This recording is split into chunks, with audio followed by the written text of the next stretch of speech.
네, 안녕하십니까. 교육부 평생학습정책과 정민주 사무관입니다. 이거 읽으시면 되고요. 이거 포인트하고 이런 오늘 이렇게 많은 분들께서 자리에 참석해 주셔서 감사드리고, 어, 제가 뭐 감히 대학 평생교육의 도전과 기회라고 말씀을 드리기는 어려울 것 같고, 그 저희가 작년부터 올해까지 해왔었던 그 평단 사업에 대한 그 시작부터 그리고 여러 성과나 학습자들의 어떤 특성이 있으신지 이런 걸 좀 공유하는 자리를 갖고자 단상에 섰습니다. 먼저 목차는 평생교육 단과대학 지원사업 여기 계신 분들이 더 잘 아시겠지만 어떤 건지 한번 말씀드리고, 지도로 보는 평생교육 단과대학 어디에 위치해 있는지, 그리고 추진 경과, 학습자 현황, 대학의 주요 성과, 교육부의 제도 개선 사례, 그리고 한계와 개선 방향, 향후 비전, 뭐 이 목차로 진행을 하겠습니다. 네, 너무 양이 많은 것 같아서 짧게 제가 진행을 하도록 하겠습니다. 먼저 사업 목적은 다 아시겠지만 후진학 활성화를 위해서 평생교육 학습자가 언제 어디서나 대학 교육을 받을 수 있는 명품 평생교육 단과대학을 만드는 것이 저희의 목표였습니다. 또 여기 계신 9개 대학에서 열심히 노력해 주셨고요. 그래서 이 우수 모델을 만들어서 확산하고자 했었습니다. 사업 내용을 간단하게 보시면 저희는 이제 지역사회와 산업체 수요를 굉장히 중요시했기 때문에 지역사회와 산업체 수요 조사를 기반으로 전공을 개설하고, 그를 통해서 대학과 지역사회가 동반 성장할 수 있는 기반을 마련하고자 하였습니다.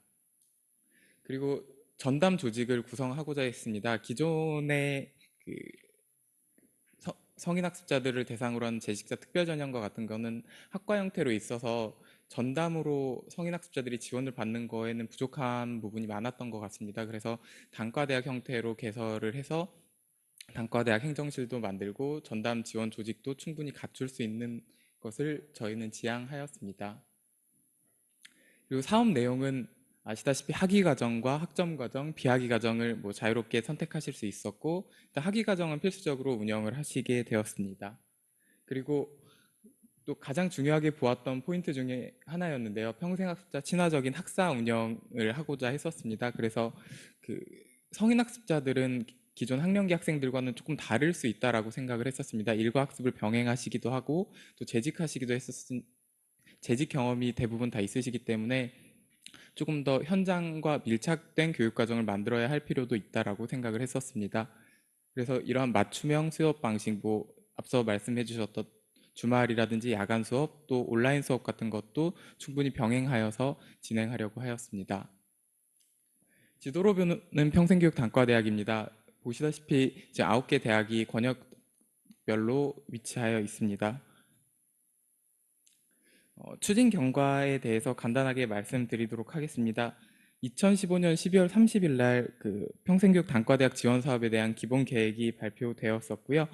선정 평가를 통해서 9개 대학이, 지금 이 자리에 계신 9개 대학이 오셨습니다. 그리고 이제 뭐 짧은 시간이었었지만 뭐 컨설팅도 2차례 진행을 했었고, 중간 평가와 얼마 전에 성과 평가까지 진행을 하고 관계자 연수까지 2차례 진행을 했었습니다. 그래서 짧은 기간이었지만 대학 관계자분들께서 정말 고생을 많이 하셨구나라는 걸 이 추진 경과를 보면서 다시 한번 담당자로서 생각을 할 수가 있었습니다.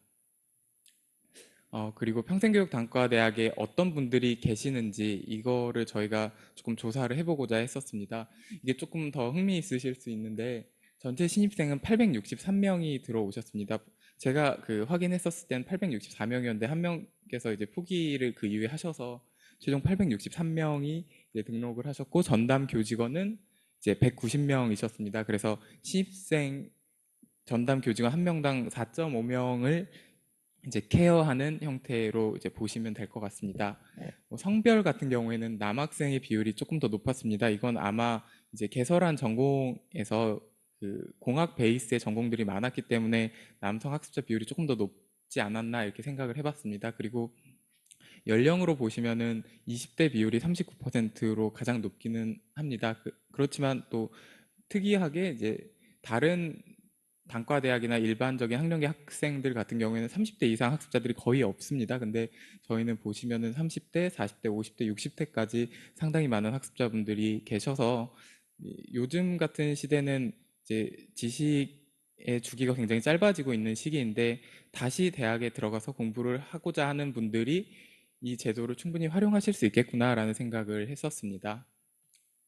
그리고 재직 현황도 조사를 해봤습니다. 사무관리직이라고 이제 표현이 되어 있는데 이런 분들이 가장 많으셨고 조금 흥미로웠었던 거는 재직 중인 기업 규모가 중소기업인 경우가 많았었습니다.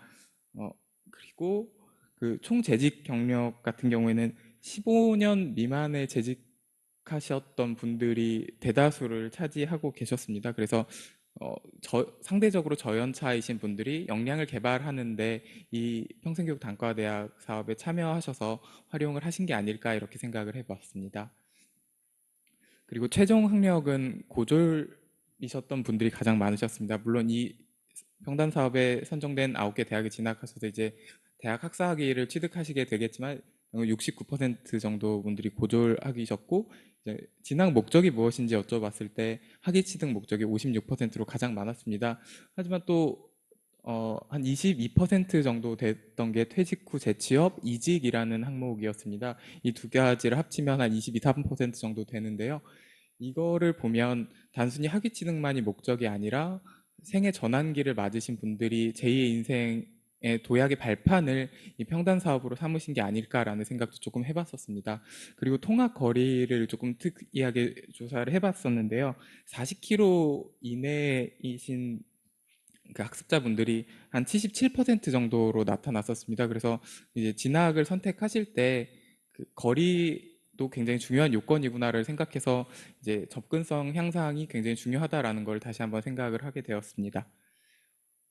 평단 사업의 주요 성과는 여기 계신 학교에서 많이 만들어 주신 것들이었습니다. 그래서 성인 전담하는 학위과정 학과를 만들어 주셨고요. 그래서 9개교 42개 학과 1,549명 정원의 이제 학생 모집을 진행해 주셨습니다. 그리고 후진학 상담센터를 설치 운영해 주셔서 그 어려움에 빠져 있거나 오랜만에 학교로 돌아오셔서 어려움이 있으실 때 언제든지 상담 받으실 수 있도록 지원해 주셨고 그리고 대학의 전담 조직을 구성해 주셔서 집중적으로 관리를 해 주셨습니다. 그리고 성인 친화적인 교육과정 개발입니다.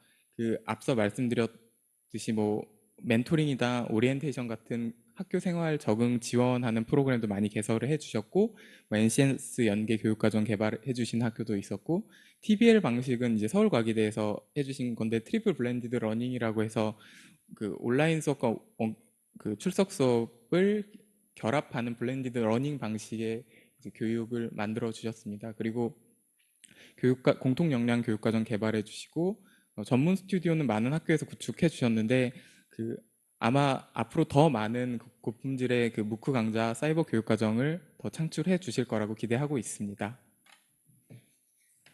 그리고 유연한 학사제도 개선을 해주셨습니다. 그래서 30세 기존까지는 이제 재직자 특별 전형만 있었는데 30세 이상의 평생학습자 전형을 이제 실시를 해주셨고 4학기제를 운영하는 학교들도 몇 군데 있었습니다. 그래서 1년 동안 4학기를 이수하실 수 있도록 해주셨고 이거는 뭐 집중학기제, 다학기제라는 제도를 이제 적극적으로 이용해 주셨습니다. 그리고 재직자들을 대상으로 졸업 기준을 조정해 주신다거나 이런 학교 측의 다양한 배려도 있었습니다. 또한 성인학습자 맞춤형 지원이라고 해서 다양한 학습 상담을 통해서 가급적이면 중도 탈락이 발생하지 않으시도록 적극적으로 지원해 주시고 계시고요. 뭐 동호회 활동이나 뭐 다양한 학습자들 커뮤니티 형성도 학교에서 지원해 주시고 있는 걸로 알고 있습니다. 그리고 이건 대구대학교 사례로 알고 있는데 듀얼 캠퍼스를 확보해 주셔서 성인 학습자들의 교육 접근성을 향상시켜 주셨습니다. 그리고 재직자 평생학습자를 위한 클라우딩 기반 실습실을 구축해 주셨습니다. 그래서 어떤 방식으로 개선되었는지 한번 보면 원래 대부분의 학교에서는 학기당 등록금제를 사용하셨는데 학점당 등록금제를 많이 도입을 해주셔서 경제적 부담을 경감해 주셨고 다양한 장학제도를 성인학습자 맞춤형으로 만들어 주신 학교들도 상당히 있었습니다. 그리고 2학기제가 기본이었었는데 다학기제 그래서 뭐 4학기제를 1년 동안 운영하시는 학교도 있으셨고 대부분의 학교에서 야간 주말 온 오프라인 병행 수업은 진행하고 계셨었습니다. 그리고 전통적인 강의 방식 중심의 이제 학교에서 K묵 등을 활용한 이제 블렌디드 러닝을 적극적으로 해주셨고 실습과 사례 중심의 성인학습자 맞춤형 교육과정을 적극적으로 운영해 주셨습니다. 이 부분은 해가 갈수록 더 많이 발전될 거라고 생각하고 있습니다. 그리고 이거는 또 대학에서 결단을 해주셨던 부분인데, 뭐 학위과정 수업만을 강의 시스로 인정해 줬는데 학점 과정도 강의 시스로 인정해 주시는 학교도 있으셨고, 그리고 취업률 산정에서 평생학습자들이 포함되어 있으면 조금 학교에서 부담스러운 부분이 있어서 요거는 제외를 하였습니다. 그리고 또 이건 뭐 제도적인 부분인데, 재직자 특별 전형이 이제 기존에 4%였던 게 5.5% 최대 11%까지 선정할 수 있도록 해서 성인 학습자들과 재직자들에 대한 문호를 넓혔다고 보시면 될 것 같습니다. 그래서 모직 전형은 뭐 평생 학습자 전형, 재직자 특별 전형 두 가지 전형이었고, 그 모집 대상은 잘 아시겠지만 30세 이상의 평생 학습자와 특성화고 마스터 5를 졸업하고 3년 이상의 재직 경력이 있으신 재직자분들이 우리 사업에 참여해 주셨습니다. 그럼에도 불구하고 저희 사업에 조금 아쉬움이 있었던 게 사실이었습니다. 그래서 몇 가지 설문조사를 통해서 뭔가 이 부분이 조금 아쉬웠다, 그리고 이 부분이 좀 어려웠다라는 부분들에 대해서 조금 보았습니다. 그래서 수업 시간 일정에 관한 게 40% 정도였고 업무 병행이 35.2% 정도로 나타났는데, 이 결국은 다 시간적인 부담이 가장 컸다라고 생각을 합니다. 많은 분들께서 일과 학습을 병행하고 계시기 때문에 이런 어려움이 나타났었던 걸로 생각을 하고 있어서, 이런 방식을 조금 더 개선할 수 있도록 저희 부도 더 열심히 노력하도록 하겠습니다. 그리고 또 한 가지 보면 등록금 수준에 대해서 가장 크게 어려움을 느끼셨던 부분이 있습니다. 뭐 학점당 등록금제나 성인학습자 맞춤형 이제 장학제도를 도입했음에도 불구하고, 대학의 학비가 만만치 않기 때문에 등록금에서 가장 큰 어려움을 느끼셨다라는 것 알고 있습니다. 그래서 저희가 17년 사업에서는 뭐 사업비에서 장학금을 지출할 수 있게 해서 조금 더 많은 분들이 장학 혜택을 받으실 수 있도록 지속적으로 개선해 나가도록 하겠습니다. 뭐 이런 거는 한번 보시면 좋겠고, 그리고 조금 의미 있는 게 교육학과와 관련해서 다양한 학과가 개설될 수 있으면 좋겠다라고 해서, 이거는 앞으로 사업을 추진해 나가면서도 저희가 지속적으로 뭐 지역사회 수요나 산업재 수요, 그리고 이런 걸 고려해서 전공이나 학과를 개편해 나가고 개설해 나갈 수 있도록 학교와 그 교육부, 국평원이 다 같이 노력하도록 하겠습니다. 그래서 향후 비전이라고 했는데, 단순히 이제 평생 교육은 학력을 보완하는 측면이 아니라 학교 교육과 이제 같이 가는 형태의 평생 교육이 되어야 할 것 같고, 교육 내용이 이제는 일방적인 강의식 교육에서 개별화되고 다양화될 필요가 있다라고 생각을 했습니다. 그래서 우리 부도 이제 성인 학습자들이 계속 교육 기회를 실질적으로 가질 수 있도록 학사 제도를 학습자 친화적으로 계속 개선해 나갈 예정이고요. 그리고 관련 부처와 지속적으로 협의를 해서 대학이 자율적으로 평생교육 기능을 강화할 수 있도록 앞으로도 지속적으로 노력하도록 하겠습니다. 예, 감사합니다.